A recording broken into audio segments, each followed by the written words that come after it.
Hello my dear friends, welcome back to Gyan Sagar. My self प्रेरणा दशौंधी और आज हम लोग यहाँ पर डिस्कस करेंगे आपका सेमेस्टर 1 रांची यूनिवर्सिटी का syllabus Hindi honours major paper 1।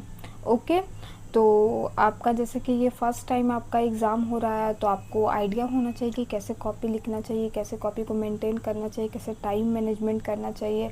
वो युग चला गया कि आप हिंदी और इतिहास में आप गाना लिख के आओगे, अब डायरेक्ट फेल कर दिया जाएगा। पहले तो कभी ऐसा होता नहीं था कि बच्चे आर्ट्स में फ़ेल करते थे, बट अब आर्ट्स में भी फ़ेल करने लगे, तो इस बात को ध्यान में रखना है। और देखिए, जैसे जैसे आप सेमेस्टर 1, 2, 3, 4 ऐसे जाओगे तो क्या होगा कि आपका स्कोरिंग जो है वो घटते जाएगा, मार्क्स का जो देगा वो घटते जाएगा। इसीलिए आपको कोशिश क्या करना है कि स्टार्टिंग के ही सेमेस्टर 4 तक आपका मार्क्स अच्छा जाए, ताकि उधर कम भी आए तो मैनेज हो जाए। 70% एटलीस्ट आपका रहे। अच्छा लगेगा सुनने में 70 है कि नहीं? ऐसे तो आर्ट्स का जनरली 60% के आसपास ही रहता है। तो समझ में आया कि अच्छे से लिखना है। ओके, अब यहाँ पे देखिए कि आपका पेपर का टाइटल क्या है। पेपर का टाइटल क्या है? हिंदी साहित्य का इतिहास। ठीक है, और ब्रैकेट में क्या लिखा हुआ है? आदिकाल से लेके पूर्व मध्य काल तक। तो जैसे कि आप सेमेस्टर 1 में है, आगे बहुत सारे इतिहास पढ़ेंगे, रचनाएं पढ़ेंगे, ठीक है, उसके टाइप्स पढ़ेंगे, क्या क्या होते हैं। तो उससे पहले आपको यहाँ पे करिकुलम सिलेबस के अकॉर्डिंग आपको यहाँ पे क्या बताना चाह रहा है कि भाई तुम पहले समझो कि साहित्य का विभाजन कैसे हुआ, साहित्य का नामकरण कैसे हुआ, हिंदी साहित्य बोलते किसको है, ठीक है, इसके कौन कौन प्रमुख रचनाकार है, तो ये सब आपको जानना होगा। और देखिए कैसे उल्टा आ रहा है, जैसे कि ये सब जो लिखावट है, ये सब जो है ना, ये सब हमारा आधुनिक काल में लिखा गया है। ठीक है, आधुनिक काल में लिखा गया है, लेकिन और हम लोग स्टार्ट किससे करें? आधुनिक काल से, क्योंकि सबसे पहले हम लोग को समझना पड़ेगा व्यवस्थित ढंग से कि कौन सा कहाँ पे वो आता है। ठीक है, तो क्लास को स्टार्ट करते हैं। तो पहला यूनिट में आपका देखिए क्या लिखा हुआ है, हिंदी साहित्य इतिहास लेखन की परंपरा। ठीक है, हिंदी साहित्य लेखन की क्या परंपरा रही है, परंपरा मतलब कैसे इसका डेवलपमेंट हुआ। ठीक है, फिर है हिंदी साहित्य में काल विभाजन और नामकरण की समस्या। अब देखिए जैसे कि नामकरण की समस्या बोला गया है, तो सबसे पहले आपको ये पता होना चाहिए कि ऐसे तो बहुत सारे विद्वानों ने क्या किया है, काल का विभाजन किया है। ठीक है, बहुत सारे विद्वानों ने काल का विभाजन किया है, लेकिन उसमें से सबसे प्रसिद्ध किसका? आचार्य रामचंद्र शुक्ल जी का। ठीक है, किनका है? आचार्य रामचंद्र शुक्ल जी का। उन्होंने बहुत अच्छे से नामकरण किया, और कैसे नामकरण किया? उनका उसका व्यवस्था देख के, उसकी प्रकृति देख के, ठीक है, उसकी धाराएं देख के, ये सब देख के सारा उन्होंने नामकरण किया। बहुत सारा ऐसा नहीं है कि नामकरण कर दिया तो सारे विद्वान एग्री करेंगे, बहुत सारा डिबेट भी हुआ होगा, लेकिन सबसे प्रसिद्ध और सबसे सही इन्हीं को माना जाता है। ठीक है, तो आचार्य रामचंद्र शुक्ल ने क्या किया? पूरे हिंदी साहित्य को क्या किया? 4 काल में विभाजित किया। ठीक है, 4 काल में, कितने काल में बाबू? 4 काल में। ठीक है, विभाजित किया, और चारों का क्या क्या नामकरण किया। जैसे कि हम लोग का अभी तो ऐसे नहीं होता है, अभी तो कुछ अलग ट्रेंड है कि माँ बाप का नाम मिला के तीसरा नाम निकाल देते हैं, लेकिन पहले के ज़माना में आप नाम सुनिएगा तो शनिचर, ऐसे मंगर, ऐसे करके था ना। तो मतलब उस टाइम क्या होता था कि जैसे जिस दिन जन्म लिया और जैसे वो दिखता है, अगर वो काला हुआ है तो कलवा, ऐसे करके होता था कि नहीं। तो इससे क्या पता चलता है कि उस टाइम उसकी प्रवृत्ति देख के नाम रखा जाता है कि नहीं। अभी भले थोड़ा ट्रेंड का चेंज हो गया, तो वही उस टाइम भी हुआ। आचार्य रामचंद्र शुक्ल ने देखा कि इसमें क्या व्यवस्था है, क्या प्रवृत्ति है, किस चीज़ पे लोग फोकस्ड है, किस चीज़ को इग्नोर कर रहे हैं, कहाँ से अब कितना समस्या है नामकरण करना। पहला तो सारा विद्वान एग्री नहीं करेगा, और वो कैसे जानेंगे रामचंद्र शुक्ल जी की ये इतना ही काल में आ रहा है, इससे ये आगे नहीं, ये इसकी सीमा है, ये भी तो पॉइंट बात है ना। तो ये सब बात इसमें आता है। तो 4 काल में विभाजन किया, तो सबसे पहला कौन सा आता है? आदिकाल।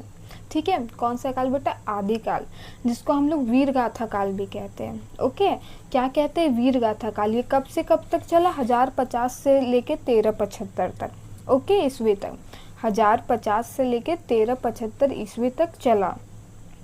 आदिकाल को हम लोग वीरगाथा काल क्यों कहते हैं मैम? इसमें भी थोड़ा सा हम लोग को बता दीजिए। तो सुनिए क्यों कहते हैं भाई, क्योंकि उस टाइम देखिए, उस टाइम हमको लोग को जागरूक करना या कुछ वैसा करना कुछ नहीं था। उस टाइम क्या ज़्यादा वहाँ पे फोकस था कि जैसे हमारे उस टाइम तो आपको पता है कि बात बात पे युद्ध होता था, मारपीट होता था, है कि नहीं, हमला करो, इसका अटैक करो, फिर वो हार गया तो उसका चीज़ मेरा। तो वहाँ पे जो वीर थे, महापुरुष थे, जो वीर योद्धा थे, उनका क्या होता था, गुणगान होता था। जो राजा महाराजा रहते थे उनका क्या करते, गुणगान करते थे। और उस टाइम कुछ लिखने का नहीं था क्या, उन लोग बोली से मतलब देखते हैं ना आप, जैसे कि बहुत फेमस है तानसेन वगैरह, ये सब क्या थे, दरबारी कवि थे। तो वैसे ही वो लोग उन्हीं के आश्रय में रहते थे और उन्हीं का गुणगान करते थे। अब उनके पास उनको रखा जा रहा है तो ऑब्वियस सा बात है कि क्या होगा, उनका गुणगान किया जाएगा।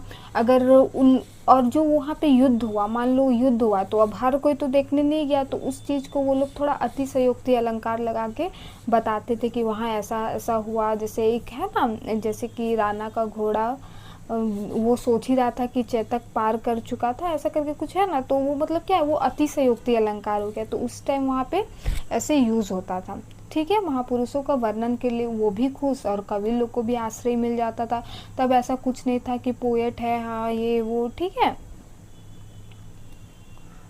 ठीक है, अब हमारा वीर गाथा काल हो गया। उसके बाद हमारा क्या आता है बच्चा, भक्ति काल। आदिकाल के बाद क्या आता है, भक्ति काल। भक्ति काल में क्या हुआ मैम, तो ये दो धारा में बट गया। भक्ति काल क्या हुआ, दो धारा में बट गया। क्या क्या में बटा, एक हो गया आपका निर्गुण भक्ति काल और एक क्या हो गया, सगुण भक्ति काल। दो में बटा, निर्गुण भक्ति काल और सगुण भक्ति काल। निर्गुण भक्ति काल क्या है मैम, तो भगवान को जो क्या मानते, निराकार मानते हैं, कि भगवान का कोई रंग रूप कुछ नहीं होता, भगवान हर जगह मतलब प्रेजेंट है, अब मन की ये है, ठीक है। तो वो निराकार हो गया। ये लोग क्या करते थे कि मूर्ति पूजा पे विश्वास नहीं रखते थे। जो हम लोग जो लीलाएं बताते थे, जो कांड होता था, जैसे राम जी का रामचरितमानस वगैरह जो भी है हमारा, उसको ये लोग कहते थे कि ये सब क्या है, कि झूठ है। ठीक है, क्या बोलते थे, झूठ है, मतलब उनको वो मानते नहीं थे। उनका क्या कहना था कि मनुष्यता ही सबसे बड़ा धर्म है, ये करो, सच्चाई करो, मतभेद मत करो, डिस्क्रिमिनेशन मत करो। तो इनका ये मोटिव रहता था। इनके कवि, प्रमुख कवि कौन हुए, लाइक हमारे कबीरदास हो गए। तो ये सब क्या है कि मूर्ति पूजा को नहीं मानते हैं, वो भगवान का रंग रूप ये सब को नहीं मानते हैं। ठीक है, तो ये हमारा निर्गुण भक्ति हो गया। ओके, फिर हमारा क्या आता है, सगुण भक्ति। सगुण भक्ति ठीक इसका उल्टा, भगवान का साकार रूप मानते हैं। भगवान का भाई रंग होता है, रूप होता है। जैसे हम लोग जानते हैं कि कृष्ण जी काले थे, है कि नहीं, शिव जी को देखते हैं तो नीला कलर का थोड़ा मन में आभास होता है। ठीक है, तो ये सब हम लोग रंग रूप, भगवान की बाल लीलाएं, हनुमान जी, कृष्ण जी, ये सब का जानते हैं ना। रामचरितमानस, एक छोटा छोटा चीज़ भी उन लोग के बारे में हम लोग को पता है।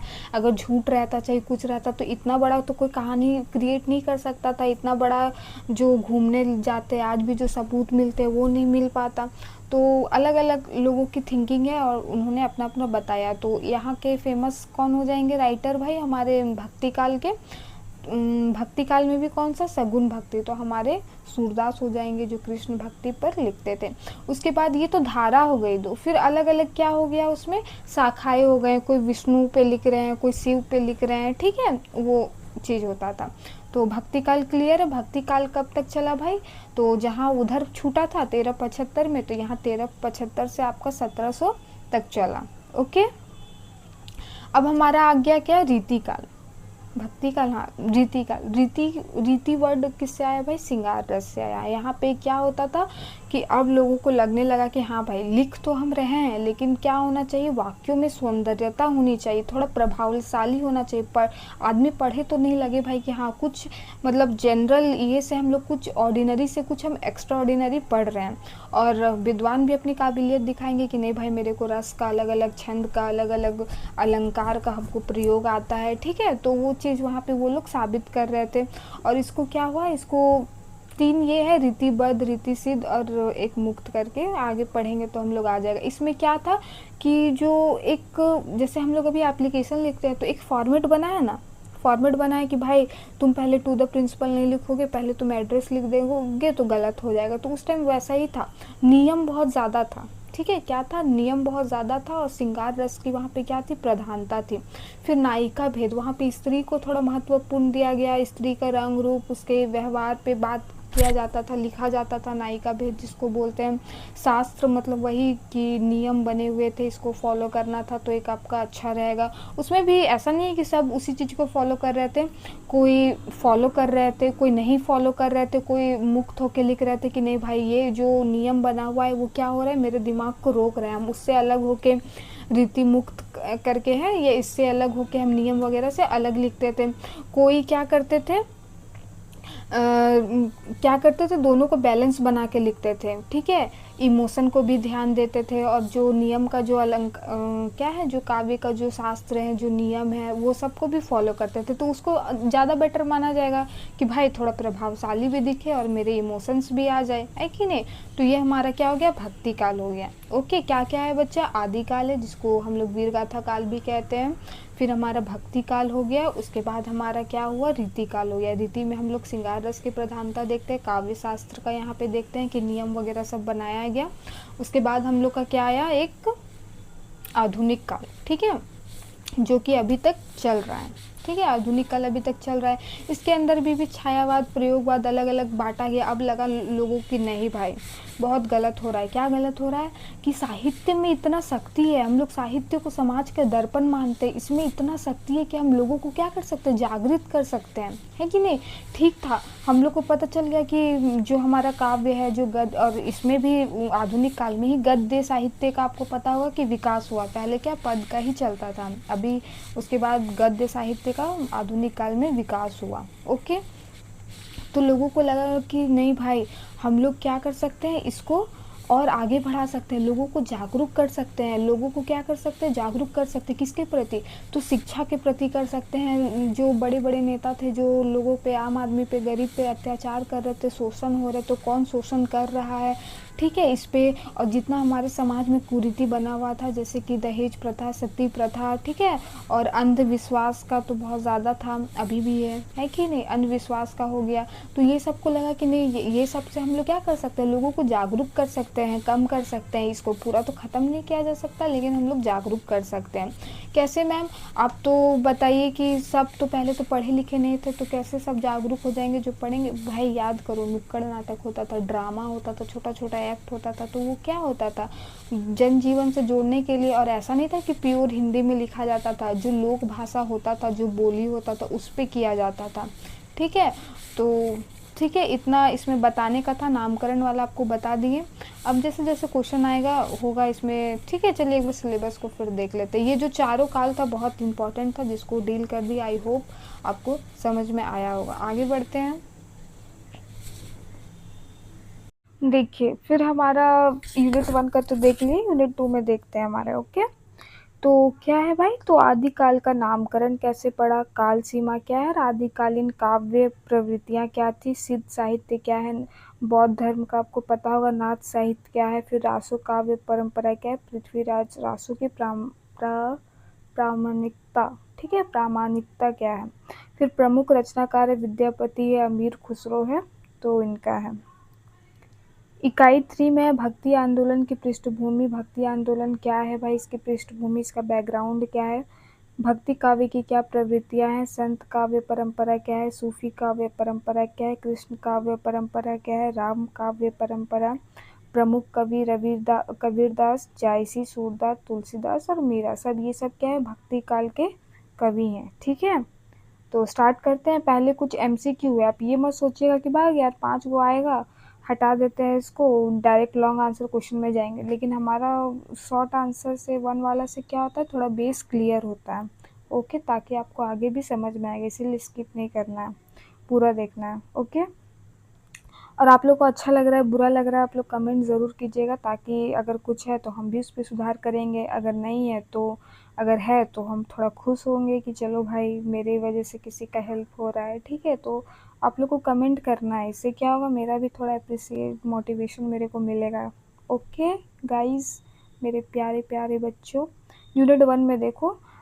ओके, तो हिंदी साहित्य का प्रथम इतिहासकार किसे माना जाता है, तो जॉर्ज ग्रियर्सन को, ठीक है।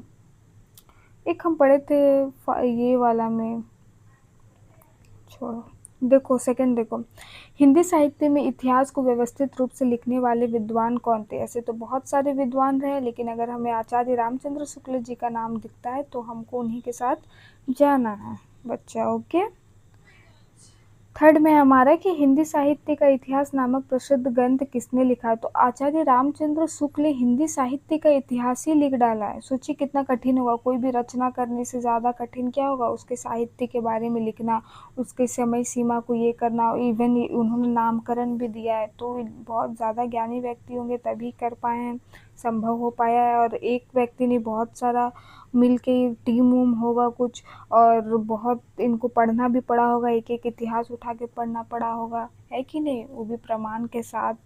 चलिए फिर हिंदी साहित्य का इतिहास लिखने की परंपरा किस काल में प्रारंभ हुई? तो इसका इतिहास लिखने की परंपरा कब शुरू हुआ भाई? तो आधुनिक काल में हुआ। ठीक है, फिर है हमारा हिंदी साहित्य के इतिहास में काल विभाजन की सबसे प्रसिद्ध पद्धति किसकी है? तो आचार्य रामचंद्र शुक्ल की है, जो 4 भागों में बांटा है, आदिकाल, भक्तिकाल, रीतिकाल और आधुनिक काल। एकदम आपके दिमाग, मन, मस्तिष्क में सब में बैठ जाना चाहिए ये वाला। फिर आचार्य रामचंद्र शुक्ल ने हिंदी साहित्य को कितने काल में विभाजित किया? तो 4 कालों में। देखो हम लोग ऊपर में डिस्कस किए तो सारा आंसर ऑटोमेटिक आ रहा है। कोई बच्चा अगर अच्छे से सुना होगा तो उसका सारा आंसर उसको ऑटोमेटिक पता चल रहा होगा, है कि नहीं। आचार्य रामचंद्र शुक्ल के अनुसार हिंदी साहित्य का पहला काल कौन सा है? तो पहला कौन सा? आदिकाल। आपको सीक्वेंस में याद रखना है बच्चा, ओके, ठीक है। हिंदी साहित्य का आदिकाल किस नाम से भी जाना जाता है? फिर ये भी बात कि आदिकाल को हम लोग वीर गाथा काल भी कहते हैं। यहाँ पे वीर रस की प्रधानता होती है। छोटी छोटी बातें आप लोग को याद रखनी है। हिंदी साहित्य का दूसरा काल कौन सा है? तो भक्ति काल है। पहला में आदिकाल है, दूसरा में भक्ति काल है, तीसरा में रीति काल है, चौथा में आधुनिक काल है। इतना बार रिपीट करने के बाद भी दिमाग में नहीं धंस रहा है तो फिर दिक्कत है आपका। हिंदी साहित्य का तीसरा काल कौन सा है? तो रीति काल है। और सब बच्चे कमेंट करेगा कि पहला क्या है, जो भी जिसको मन करेगा। हम नहीं बोल रहे कि चारों का आप लिखो, लेकिन आपको अगर मन है तो 1 लिख के आदिकाल लिख दो, कोई 3 लिख के वहाँ पे रीतिकाल लिख दो, ठीक है, 2 लिख के कोई भक्ति काल लिख दो। ये भी तो जानेंगे ना कि बच्चा लोग भी इंटरेस्टेड है कि हम ही अकेले पगला रहे हैं, है कि नहीं। तो जो बोला जाता है उसको करना है, ओके। हिंदी साहित्य का चौथा काल कौन सा है? तो आधुनिक काल है। फिर देखिए समय सीमा वेरी वेरी इंपॉर्टेंट, एकदम याद रखना है। और हाँ, जिसका भी आप कमेंट करोगे उसका समय सीमा भी आपको लिखना है ताकि आपको याद हो जाए, ठीक है। आप ही के लिए बोल रहे हैं, आप ही को याद होगा, आपके कमेंट से मेरा। चलो देखो, गुस्सा आ जाता है गाइस, सॉरी। हिंदी साहित्य का आदिकाल किस अवधि को कहा जाता है? तो किस अवधि को कहा जाता है? 1050 से लेके 1375 तक। 1050 ऐसे याद नहीं रखना, जैसे हम बोल रहे 1050, 1375 यही बोलना है, ताकि ये वाला आपको भी पता है कि ऐसे बोलने से याद रहता है, ठीक है। फिर देखो आदिकाल को वीर गाथा काल क्यों कहा जाता है? क्यों कहा जाता है मैम? हम आप तो बताए हमको। यहाँ पे क्या होता है? वीर की गाथाओं का वर्णन होता है, उनके उनके युद्ध का या कुछ भी हो, उनके पर्सनालिटी का, बिहेवियर का, उनके राजस्व का, ठीक है, सबका क्या होता है? वर्णन होता है। सिद्ध साहित्य किससे संबंधित है मैम? तो बौद्ध धर्म से है। और नाथ साहित्य किससे संबंधित है? तो नाथ संप्रदाय से है। फिर है नाथ पंथ के प्रवर्तक कौन माने जाते हैं? तो गुरु गोरखनाथ माने जाते हैं। फिर देखो रासो काव्य किस प्रकार का काव्य है? तो रासो क्या है? वीर गाथात्मक है। वीर रस की यहाँ पे प्रधानता है, जिसमें पृथ्वीराज रासो, नहीं गलत तो नहीं ना बोल रहे, पृथ्वीराज चौहान के बारे में यहाँ पे है, ठीक है। फिर देखो पृथ्वीराज रासो के रचयिता कौन है? तो चंद्र बरदाई, ठीक है। आप लोग बहुत बार सुने होंगे, नहीं भी सुने हैं तो आगे और बहुत बार आप सुनने वाले हैं ये। फिर पृथ्वीराज रासो किसकी वीरता का वर्णन है? तो पृथ्वीराज चौहान का है। विद्यापति किस भाषा के कवि थे? तो ये मैथिली में लिखते थे, ठीक है, मैथिली भाषा में, लोक भाषा है। फिर विद्यापति को किस काव्य परंपरा का कवि माना जाता है? तो श्रृंगार रस और भक्ति काव्य, श्रृंगार और भक्ति काव्य। श्रृंगार रस मतलब वही रीतिकाल में लिखते थे और भक्ति में लिखते थे, ठीक है। फिर अमीर खुसरो किस काल के कवि थे? तो आदिकाल के कवि थे। अमीर खुसरो किस काल के कवि थे? तो आदिकाल के कवि थे। फिर अमीर खुसरो किस भाषा के कवि थे? तो हिंदी और फारसी, याद रखना है बच्चा, हिंदी और फारसी। फिर हिंदी साहित्य की भक्ति काल किस अवधि को माना जाता है? तो ये तो हम लोग कर लिए हैं। भक्ति काल कब से कब? 1375 से लेकर 1700 तक। फिर भक्ति काल को हिंदी साहित्य का स्वर्ण युग किसने कहा है? हाँ, एक बात भूल गए, इसको भी भक्ति काल को स्वर्ण युग माना गया है हिंदी साहित्य का। और ये किसने कहा है कि ये स्वर्ण युग है? तो भाई आचार्य रामचंद्र शुक्ल जी का। जैसे आपको पता चला कितना सारा वहाँ पे आया भक्ति काल में बटा दो धारा। क्या क्या धारा बटा भाई? निर्गुण भक्ति, सगुण भक्ति। और वहाँ पे बहुत अच्छा बताया गया कि कुछ लोग भगवान के रंग रूप के बारे बोल रहे हैं, कुछ मनुष्यता के बारे बोल रहे हैं, ठीक है। तो एक यहाँ पे बहुत बड़ा चीज़ देखने को मिलता है। फिर कोई शिव की पुराण लिख रहे हैं, कोई कृष्ण का लिख रहे हैं, कोई रामचरितमानस लिख रहे हैं, तो है कि नहीं। तो भक्ति काल की मुख्य धारा क्या है भाई? तो निर्गुण और सगुण। आई होप ये तो आपको बहुत अच्छा समझ में आ गया होगा। डीएवी स्कूल में कोई पढ़ा होगा तो उसको पता होगा सरस्वती पूजा के दिन वहाँ छुट्टी मिल जाता है। क्यों मिल जाता है भाई? क्योंकि वो निर्गुण भक्ति के ये थे जो संस्थापक थे, वो भगवान का रंग रूप आकार नहीं मानते थे, है ना। निर्गुण भक्ति के प्रमुख कवि कौन थे? कबीरदास जी थे। सगुण भक्ति के प्रमुख कवि क्या है? सूरदास और तुलसीदास है, ठीक है। संत काव्य परंपरा के कवि कौन है? कबीरदास है। फिर सूफी काव्य परंपरा के प्रमुख कवि कौन है? मलिक मोहम्मद जायसिया। और एक अनाउंसमेंट करना भूल गए, ये आपको पीडीएफ कहाँ मिलेगा? 60 रुपीज़ में, जस्ट ओनली। कहाँ मिलेगा? ज्ञान सागर ऐप में मिलेगा। आपको बाय कर लेना है। और वो आपको कब तक मिलेगा? आपको सेमेस्टर आप जब तक 8 तक ना पहुंच जाओ मिलते रहेगा। और ऐसा बात नहीं है कि बस आपको यहाँ पे मेजर पेपर मिलेगा, साथ ही आपका जो एसी पेपर होता है, एईसी पेपर होता है, एमडीसी पेपर होता है, ये सारा यहाँ पे प्रोवाइड कराया जाएगा आपको अप टू सेमेस्टर 8 तक। तो सौदा अच्छा है, ख़राब नहीं है। 60 रुपीज़ बहुत ज़्यादा बड़ा बात नहीं है। कोई बच्चा बोलेगा मैम है, तो भाई है तो है, अब चलो आगे बढ़ो। सबको पता है। कृष्ण भक्ति काव्य के प्रमुख कवि कौन है? तो सूरदास है। राम भक्ति काव्य के प्रमुख कवि कौन है? तुलसीदास है। अब ये सब आप देख लेना, ठीक है। चलो बहुत ज़्यादा हो जा रहा है। अब वेरी वेरी इंपॉर्टेंट क्वेश्चन। अब हम लोग क्या करेंगे? इंपॉर्टेंट क्वेश्चंस को देखेंगे। तो देखो, हिंदी साहित्य इतिहास लेखन की परंपरा का वर्णन कीजिए। तो पहला ही यूनिट से पहला क्वेश्चन हमारा ये है। तो क्या है भाई इसकी परंपरा क्या है? देखते हैं जरा हम लोग। हिंदी साहित्य इतिहास लेखन की परंपरा अपेक्षाकृत आधुनिक काल में विकसित हुई।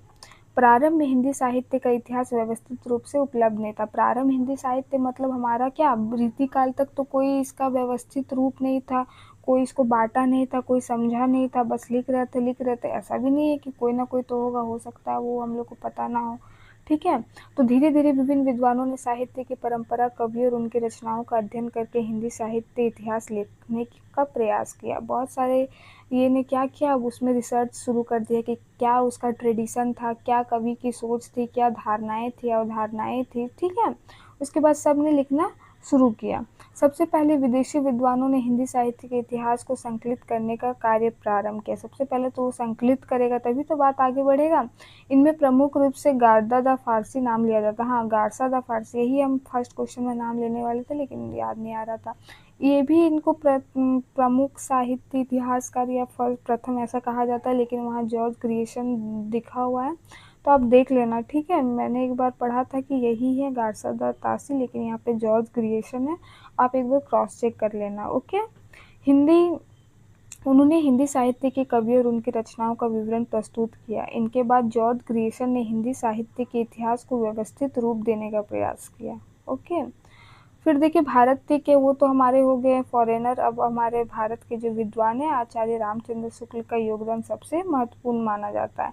कोई बच्चा बोलेगा मैम आप रीडिंग कर रहे तो इसमें कुछ ऐसा कॉम्प्लेक्स चीज़ है नहीं जो मेरे को तोड़ तोड़ के बताना पड़े, है कि नहीं। आप लोग भी अब ग्रेजुएशन के बच्चा है तो इतना समझना है आपको, ठीक है। उन्होंने हिंदी साहित्य का इतिहास वैज्ञानिक क्रमबद्ध ढंग से लिखा, वो साइंटिफिक वे में लिखा और एक क्रमबद्ध एक सीक्वेंस दिया, ठीक है। एक क्या दिया? सीक्वेंस दिया। उसके बाद उनकी पुस्तक हिंदी साहित्य का इतिहास, पूछ देगा कि हिंदी साहित्य के इतिहास के लेखक कौन है, मुंह बन जाएगा। तो यहाँ देख लेना है क्या है, आचार्य रामचंद्र शुक्ल जी हैं,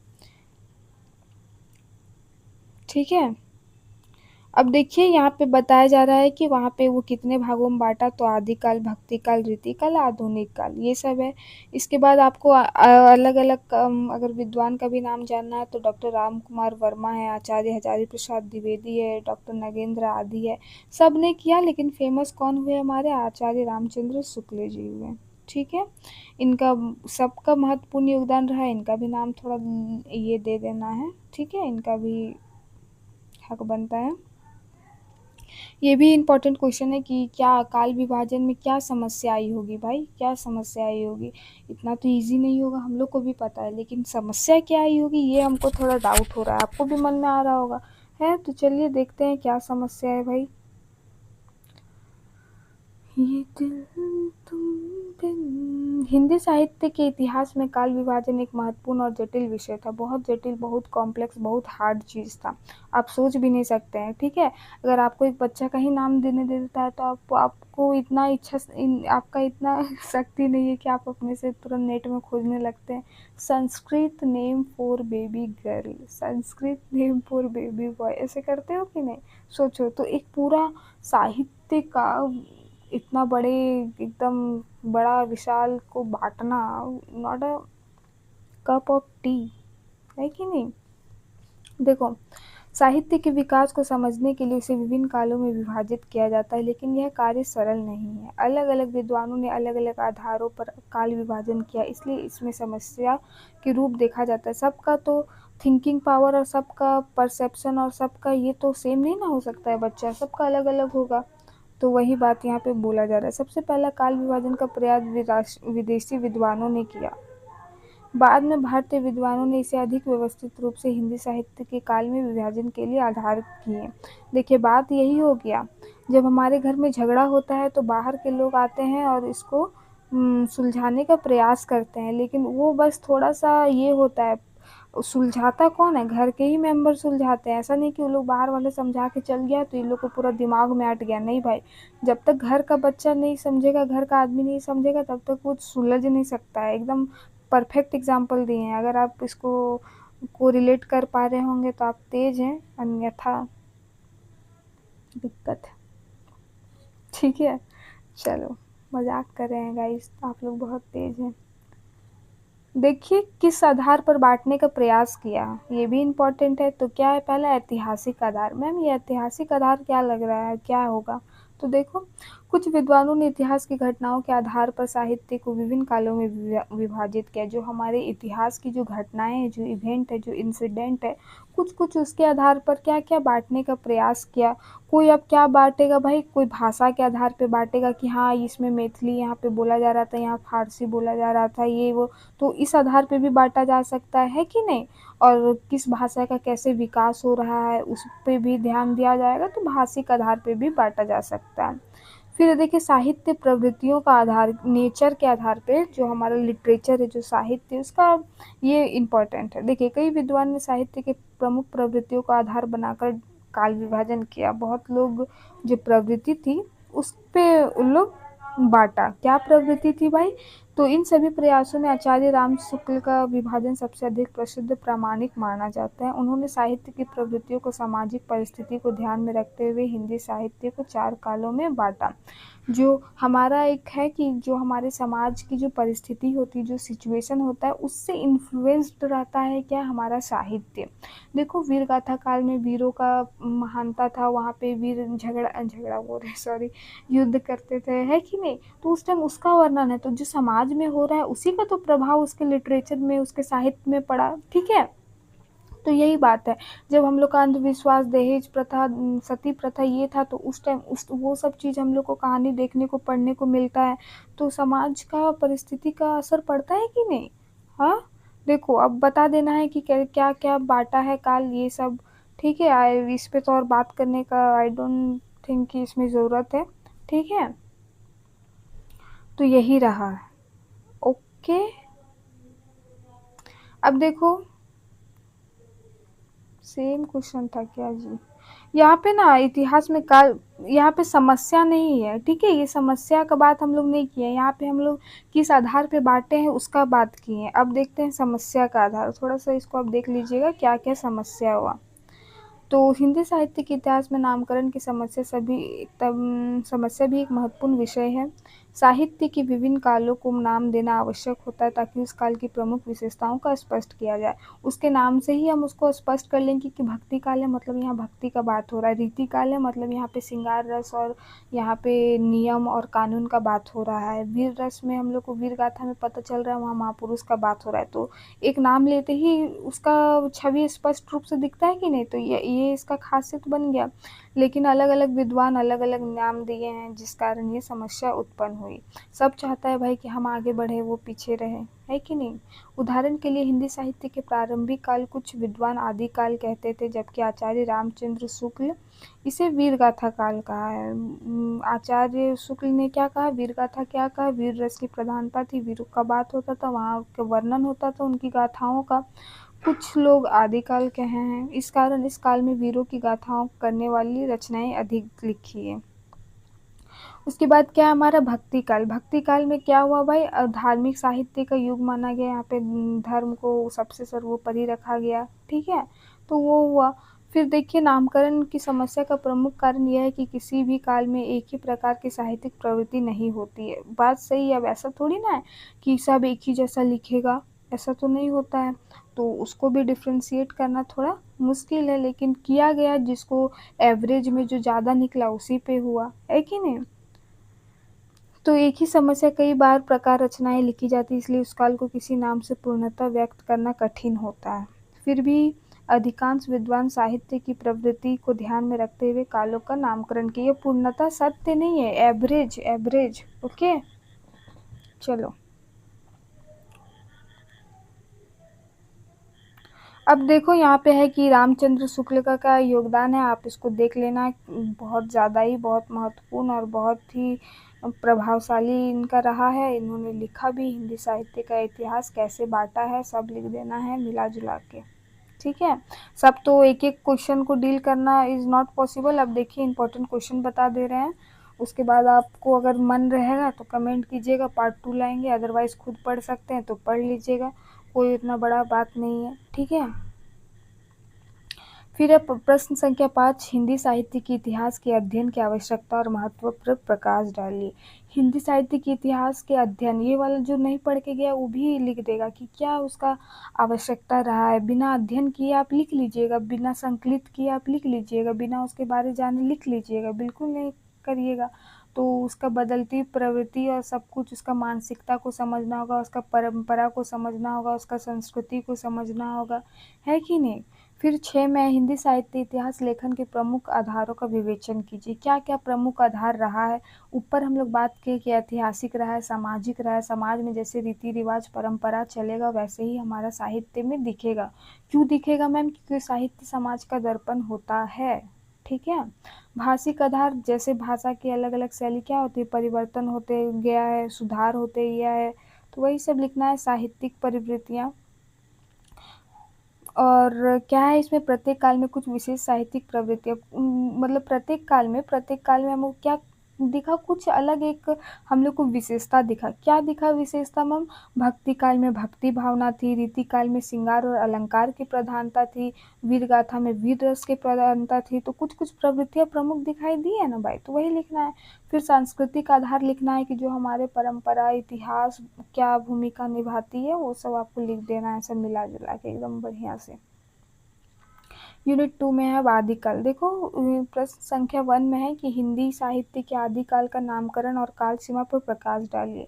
नामकरण कैसा हुआ ये भी हम लोग बात कर लिए। अब पूरा अंदर डिटेल जानने के लिए पूरा एक बार इसको पढ़ लेना, ठीक है। कि आदिकाल में क्या हुआ, वीर गाथा काल भी कहा जाता है, 1050 से लेके 1375 तक चलता है।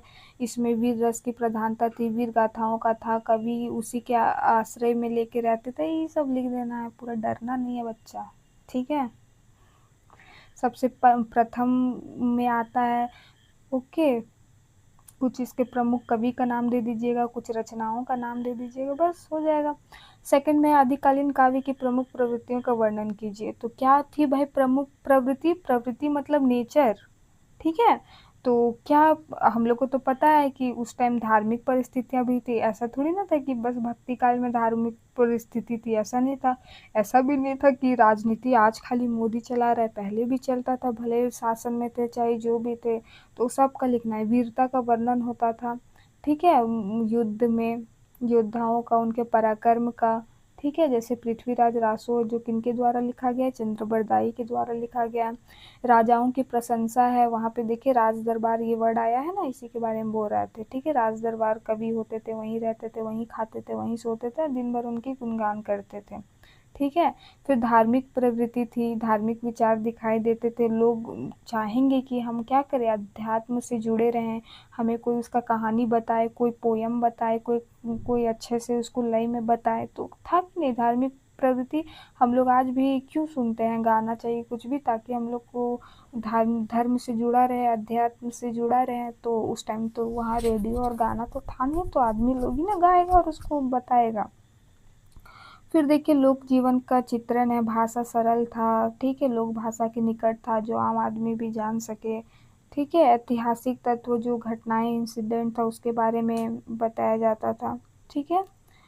अब हमारा प्रश्न संख्या 3 के सिद्ध साहित्य की विशेषताओं का वर्णन कीजिए। तो सिद्ध साहित्य का क्या है, बौद्ध धर्म से है, तो लिखना है कि वो तो हम लोग को पता है कि बहुत आध्यात्मिक विचार के लोग थे भाई, सेल्फ कॉन्शियस थे, आत्मज्ञान पर रखते थे, मोक्ष की प्राप्ति पे इनका कहना क्या था अंतिम। वैसे तो हर धर्म का डेस्टिनी एक ही है कि मोक्ष की प्राप्ति, लेकिन जो बौद्ध धर्म थे उनको ज़्यादा वो उस पर फोकस्ड थे, वो डायरेक्ट। हम लोग तो मोक्ष की प्राप्ति कब चाहते हैं, जब थोड़ा पैसा कमा ले, थोड़ा इज्जत कमा ले, थोड़ा नेम फेम कमा ले, है कि नहीं, थोड़ा रास्ता में निकल जाए, प्रेरणा में माँ प्लीज़ सेल्फी, है कि नहीं। अरे यार तुम लोग हमको पहचानते नहीं हो, थोड़ा रास्ते में कभी दिख जाए तो टोका करो, ठीक है। मेरे वीडियो को 12 मिनट का था ना, 12 मिनट को 2 बार देखना ताकि मुझे तुम लोग पहचान लो, है कि नहीं। फिर इंस्टा में टैग करना, फेमस हो जाएंगे हम, है कि नहीं। तो बात वही है, सब चाहता है नेम फेम, ओके। फिर है हमारा, अब बोलो मैम आप इतने भी फेमस नहीं है, आपके साथ सेल्फी लेंगे, सो सैड। चलो, साधारण भाषा का प्रयोग होता था भाई। फिर सामाजिक कुरीतियों का विरोध होता था, उस टाइम भी होता था, अंधविश्वास पाखंड का आलोचना करता था, रहस्यवाद शैली मिलता था, और प्रतीकात्मक मतलब सिंबॉलिक रहता था। प्रमुख शुद्ध कवि थे, कौन कौन है, सरप्पा है, लुइपा है, कनप्पा है, आदि के नाम उल्लेखनीय है, ओके। फिर है नाथ साहित्य की विशेषताओं का वर्णन कीजिए। नाथ और उसमें दोनों में बहुत ज़्यादा डिफरेंस नहीं है, बस आप अलग अलग कवि का नाम याद कर लीजिएगा। देखिए योग साधना का महत्व, योग मेडिटेशन, हठ योग, ध्यान, आत्म संयम, यही पर इन लोग क्या होते थे, जोर देते थे, और इसी के साथ भगवान से जुड़ने, अध्यात्म से जुड़ने का प्रयास करते थे। आध्यात्मिक विचार के थे, ये भी मोक्ष के मार्ग में चलने को लोग को जागृत करते थे। सरल भाषा में लिखते थे, फिर ये भी लोक भाषा का प्रयोग करते थे। सामाजिक कुरीतियों का विरोध करते थे। देखिए ये लोग उस टाइम ज़्यादा कॉन्शियस था समाज में, ये धर्म से थोड़ा हट के इन लोग का बात चलता था, ओके। प्रमुख कवि देख लीजिए, गोरखनाथ, जालंधरनाथ, चरपटीनाथ आदि, ओके। फिर रासो काव्य की परंपरा का विवेचन कीजिए। तो रासो क्या था भाई, आदिकाल का महत्वपूर्ण स्थान है इस कवि में। वीर गाथा काव्य है जिसमें वीरों की वीरता, उस टाइम हम शायद पृथ्वीराज रासो ऐसे करके बोल दिए थे ना, तो इसमें वीर रस और वीरता का ही बात होता था, शौर्य का बात होता, वर्णन होता था, ओके। इसका प्रमुख उदाहरण पृथ्वीराज रासो मिलेगा आपका, ठीक है। देख लीजिए वीरता का वर्णन है, आश्रयदाता की प्रशंसा, आश्रयदाता मतलब राजा महाराजा जो भी उसको रखा है उसकी प्रशंसा करना। ऐतिहासिक, सब का मिला जुला के एक ही पॉइंट है बच्चा, खाली कवि का नाम एगो कॉपी में लिख लेना और उसके रचनाओं का बारे में, फिर तो तुम लोग एकदम जीत के आएगा। फिर है 6 में पृथ्वीराज रासो की प्रामाणिकता का प्रकाश डालिए। तो इसके रचयिता, पहला बात आपको याद रखना है कि क्या है, चंद्रबरदाई है, ठीक है, जिसमें पृथ्वीराज चौहान की घटनाओं वीरताओं के बारे में उल्लेख मिला है, ठीक है। इसमें बहुत लंबे समय तक क्या मतभेद भी चलता था, है कि नहीं, बहुत सारा प्रमाण को अप्रामाणिक भी मान घोषित कर दिया गया। अब देखिए प्रामाणिक मानने के कारण क्या क्या इसमें है कि हाँ भाई मानेंगे कि ऐसा भी कोई रचना था। तो देखिए कुछ विद्वानों का मानना है कि यह काव्य पृथ्वीराज चौहान के समकालीन कवि चंद्रबरदाई द्वारा लिखा गया। समकालीन मतलब एक ही समय के, ठीक है। इसमें पृथ्वीराज रासो चौहान की वीरता और उनके युद्ध का वर्णन मिलता है। अब अप्रामाणिक कारण मानने का क्या है भाई, तो कुछ विद्वान के अनुसार इस काव्य में कई घटनाएं ऐतिहासिक रूप से प्रमाणित नहीं है। बहुत सारी ऐसा है कि घटनाएं हैं जो एग्जिस्ट ही नहीं करता है, तो इसीलिए इसको क्या अप्रमाणित मान कर दिया गया। ठीक है। 7 में विद्यापति के जीवन और साहित्यिक योगदान पर प्रकाश डालिए। पहला बात तो इनका जन्म 1352 में हुआ, बिहार में हुआ, मिथिला के क्षेत्र में हुआ, मैथिली भाषा में लिखते थे। इसके बाद आप पढ़ लीजिएगा, इसे मैथिल कोकिल भी कहा जाता था। भक्ति और श्रृंगार रस में ये ज़्यादा ध्यान देकर लिखते थे। ठीक है। इसकी काव्य शैली अत्यंत सरलता, भावुकता, संगीतात्मक, यही सब एकदम भर देना है। 8 में देखिए, अमीर खुसरो के जीवन और साहित्यिक योगदान का वर्णन कीजिए। इनका जन्म 1253 में हुआ है। कहाँ पे हुआ है भाई, यूपी में हुआ है। फारसी में लिखते थे, अरबी भाषा में भी लिखते थे। पहेलियाँ, मुकुरियाँ और गीत, यही सब ये लिखते थे एकदम। ठीक है, पीडीएफ बाय करके लिख लेना है आपको। ओके, कितना 27 मिनट है और 5 मिनट क्लास ले सकते हैं। भक्ति काल देखो, भक्ति आंदोलन की पृष्ठभूमि पर प्रकाश डालिए। ये हम पूरा पढ़ेंगे भाई, क्योंकि ये क्या है, इम्पोर्टेंट है, ये एग्ज़ाम में आपका आ सकता है। तो देखिए इसका, चलिए हम लोग पढ़ते हैं।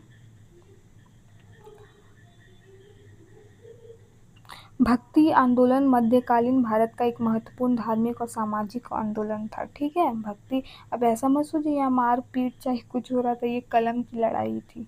ठीक है, क्या थी, कलम की लड़ाई थी। इसका उद्देश्य ईश्वर की भक्ति के माध्यम से समाज में समानता, प्रेम और आध्यात्मिकता की भावना का प्रसार करना था। इनका मेन मोटो, उद्देश्य, ऑब्जेक्टिव क्या था बच्चा, कि ये भक्ति के मार्ग में चल के, ईश्वर की भक्ति करके, ये क्या समाज में समानता, इक्वालिटी, प्रेम, प्यार और अध्यात्म का क्या करना चाहते, प्रचार प्रसार करते थे। इनका क्या कहना था, भगवान के शरण में रहो, चरण में रहो, भगवान की सेवा करो, तुम्हें सद्बुद्धि देंगे, तुम्हें सही रास्ता में लाएंगे, तुम्हें क्या करेंगे, ठीक है, सुखी संपन्न रखेंगे। यह आंदोलन लगभग 14वीं से 17वीं शताब्दी के बीच विकसित हुआ। भक्ति आंदोलन की पृष्ठभूमि को समझने के लिए उस समय की सामाजिक, धार्मिक, राजनीतिक परिस्थितियों को ध्यान में रखना आवश्यक है। तो क्या है भाई, तो सामाजिक परिस्थिति क्या था, तो हमें पता है क्या था, कि बहुत ज़्यादा छुआछूत था, ऊंच नीच था, जाति पाति था। ठीक है, तो यही सबको, और निम्न वर्ग के लोगों को तो लोग तुच्छ वंचित रखा जाता था हर मंदिर जाने से, ये करने से। तो यही सबको समाप्त करने के लिए थोड़ा था। फिर धार्मिक परिस्थितियाँ क्या थी उस टाइम, उस समय धर्म में बाहरी आडंबर, कर्मकांड, पाखंड बहुत बढ़ गए थे उस टाइम। मतलब चरम सीमा पे था पाखंड, धर्म और बाहरी आडंबर। मतलब क्या कर रहे हैं कि एक अगरबत्ती एक ये जला के फिर शाम को वो लोग कुछ, क्या बोले अब आप लोग को, जैसे कि आप लोग देखते हैं कि कोई कोई होता है पूरा भगवान का 1 घंटा पूजा कर लेगा, उसके बाद कर्म उसके ऐसे हैं कि लोग गाली ही दे, है कि नहीं। तो क्या फ़ायदा, आपको लगता है कि वैसे भगवान स्वीकार करेंगे वो अगरबत्ती और वो पूजा और वो उसकी प्रार्थना? नहीं करेंगे, क्योंकि हमें क्या करना है, अच्छे कर्म करना है। क्योंकि आजकल कर्मा रिटर्न है भाई, आप कुछ गलत करोगे तो आपके साथ भी कल कुछ गलत हो सकता है, इसीलिए हमें सही रास्ता में चलना चाहिए। ओके, भक्ति मार्ग, आपको भक्ति करना आपको शांति दे सकता है, लेकिन आपको कर्मों से आपको छुटकारा ऐसा नहीं है कि आपको फल मिल जाएगा और ये हो जाएगा। इसीलिए कर्म अच्छे करने हैं। ठीक है। अब कोई बहुत अच्छा आदमी है, बहुत ये कर रहा है, अभी देखिए जैसे सोनम वांगचुक है, वो आपको लगता है पूजा नहीं भी करेगा तो भगवान उसको ये करेंगे, वो नाराज़ रहेंगे, ये वो अपना कर्म कर रहा है भाई, है कि नहीं। वो नहीं भी करेंगे, भगवान उससे भी, वो भी प्रसन्न होंगे। भगवान ये भी नहीं कह रहे कि तुम 24 घंटा मेरे पास, 12 घंटा दिन में बैठो मेरे पास, मेरी भक्ति करो, मेरी पूजा करो, ऐसा नहीं है। लेकिन क्या है, हाँ, ऐसा नहीं हम बोल रहे कि करना नहीं चाहिए, लेकिन पाखंडता के साथ नहीं करना चाहिए, असली ये होना चाहिए। भगवान भी हमें यही शिक्षा देते हैं कि सही रास्ते में चलो, किसी का बुरा मत करो, है कि नहीं। चलिए, सामान्य लोगों के लिए धर्म का पालन करना कठिन हो गया था उस टाइम। पंडित और ये तो राजा महाराजा उस टाइम बहुत ज़्यादा, तो जो आम लोग थे उनके लिए बहुत दिक्कत का बात हो गया था।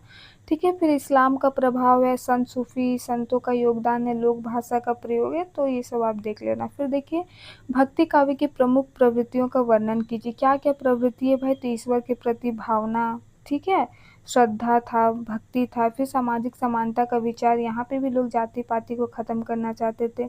लोक भाषा का प्रयोग होता था, ब्रज, अवधी, भोजपुरी, ठीक है। फिर प्रेम और मानवता का संदेश देते थे, जैसे कि कृष्ण राधा का हमें पता है कि प्रेम का वो है ही सिंबल, तो वही सब बता के लोगों को जागरूक करते थे। 5 में भक्ति के विभिन्न रूप क्या थे भाई? तो निर्गुण था और सगुण था, सब लिख देना है जो याद किए हो। 6 में है सरल और भावपूर्ण भाषा। अब देखिए संत काव्य परंपरा का परिचय दीजिए, तो देख लीजिए। फिर नेक्स्ट क्वेश्चन है, सबका आंसर एक ही जैसा होने वाला है, इसीलिए एकदम कंफ्यूज नहीं होना है और जो आएगा लिख देना है, क्वेश्चन छोड़ना नहीं है। 4 में देखो सूफी काव्य परंपरा का परिचय दीजिए। अब सब में लिखेगा कि सरल भाषा का प्रयोग हुआ है तो कोई काट नहीं सकता है, समाज सुधार में कोई काट नहीं सकता है, तो ये सब प्रेम की प्रधानता है, प्रतीकात्मक शैली है, ठीक है, धार्मिक है, लोक है, तो मिला जुला के वही लिखना है। फिर खाली जब आप कवि का नाम और रचना का नाम लिखेंगे ना, तब उसको ब्लैक पेन से हाईलाइट कर दीजिएगा। 5 में है कृष्ण काव्य परंपरा का वर्णन कीजिए, तो क्या है भाई देख लीजिए। पहला बात तो ये सगुन में आएगा, है कि नहीं। फिर है राम काव्य परंपरा का वर्णन कीजिए। 7 में कबीरदास के जीवन और काव्य का वर्णन कीजिए। कबीरदास में किस में आते हैं? निर्गुण में आते हैं। 8 में मलिक मोहम्मद जायसी के जीवन और साहित्यिक योगदान का वर्णन कीजिए। 9 में सूरदास के जीवन और काव्य का वर्णन कीजिए। थक नहीं गए बच्चों आप लोग। तुलसीदास और मीराबाई के साहित्यिक योगदान पर प्रकाश डालिए। कि मैम आप तो खाली सब स्किपे मार रहे हैं आपको भी खराब लग रहा है, लेकिन देखो 70 पेज है, अब 70 पेज को तो पढ़ना मुश्किल है ना, इसीलिए सोच रहे सबको कवर कर दे। पार्ट 2 आए नहीं आए, आप पढ़ भी लेंगे तो आपको समझ में आ जाएगा, है कि नहीं। आप तो खुद देख रहे होंगे कि एक ही चीज़ रिपीट हो रहा है। 1 में देखो हिंदी साहित्य के आदिकाल के प्रमुख विशेषताओं का वर्णन कीजिए। अब सब मिला के क्वेश्चन है। फिर भक्ति आंदोलन की पृष्ठभूमि और उसके महत्व पर प्रकाश डालिए। देखिए भक्ति आंदोलन आपको क्वेश्चन में दिख ही जाएगा, तो उसको करके जाना है, मजाक में नहीं लेना है। 3 में संत काव्य परंपरा की विशेषताओं का वर्णन कीजिए। 4 में है तुलसीदास के जीवन और साहित्यिक योगदान का वर्णन कीजिए। थैंक गॉड खत्म हो गया ठीक है, thank you for watching, have a nice day, all the best for your exam. I hope video आपको पसंद आया होगा, और ज़रूर कमेंट में कीजिएगा कि कैसा लगा कैसा नहीं, ठीक है। हम भी मेहनत करते हैं, आप भी मेहनत कीजिए। और जो होमवर्क बोले हैं कि आदिकाल लिखना है, कब से कब तक है, जो भी आपको इच्छा है एगो कमेंट में और उसका समय सीमा दे देना है लिख के। जो तेज बच्चा होगा तीनों लिखेगा, चारों लिखेगा, ठीक है। चलो बाय।